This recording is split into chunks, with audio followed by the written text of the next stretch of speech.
Want to see someone systematically disprove everything you have read about trading stocks and expose how and why you will consistently lose money if you aren't doing it right? Click the link in the description to check it out for yourself. But now for today's video.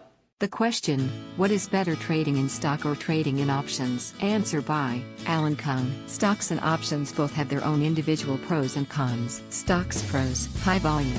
Stocks are very liquid, which allows you to enter and exit trades quickly and at a fair price. Dividends: since stocks represent ownership in a company, you are entitled to dividend payments that the company gives. Stocks cons: high capital requirements. To buy a significant amount of stock, you need a good amount of money, since buying power is limited to your account balance if no margin is used. Shorting stock: shorting a stock involves an unlimited amount of risk theoretically. Dividends: when you short stock, you are liable to dividend payments since you are borrowing stock from another person. Options pros: limited risk. When buying a call or put option, you can only lose the amount of money that you invested. Leverage: upside is magnified and small amounts of money can be used to create large returns. Options cons: illiquid. Relative to stocks, options can be illiquid, especially in thinly traded stocks. Learning curve: options involve a large amount of terminology and concepts which you will need to know to trade options knowledgeably. Risky: if you do not take risk management into consideration while trading options,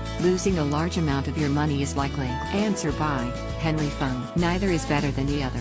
They are used for different purposes and both have upside/downside. Stocks have no expiry. You can hold them until the end of time. They are also generally highly liquid and gives you a share of the company itself. If you are building a portfolio, you build a portfolio of stock. The downside is a lack of leverage, unless you use margin loans. Options are basically insurance contracts. You use them to either hedge your portfolio by buying insurance, sell them to collect insurance premiums, or buy options as leverage into a cash product. The downside of options is that they have an expiry, so they could melt to nothing if you are buying before what you expect to happen happens. Additionally, if you are selling for premium, you can also be left paying out a big sum if markets go against you. Finally, options are complex. If you don't price properly or you make a trade that doesn't make a lot of sense, the market makers will take you to town. It's best to learn how to use them both, so you can take advantage of most situations you come across. We recently posted an article about selling insurance, put options, to scared investors. This may help create premiums for CBA shares, ASX CBA. Put option. Here is one about how you can become an insurance seller on the stock market. Become an insurance seller on the stock market with a put option. Answer by Ram Kumare. Trading in stocks or options require a certain amount of knowledge to risk it all.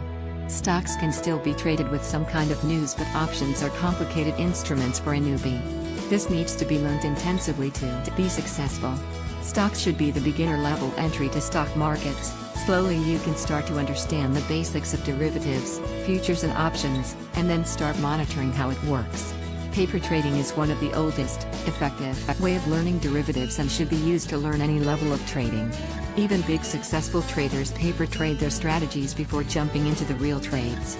In short, you should start trading in stocks, and once you start learning how it works, then you should start watching derivatives, futures and options, and see how it moves along from the underlying stock. I hope my answer helps. You can inbox me for any questions or clarifications, and also follow my YouTube channel for news, strategies, updates on stock markets.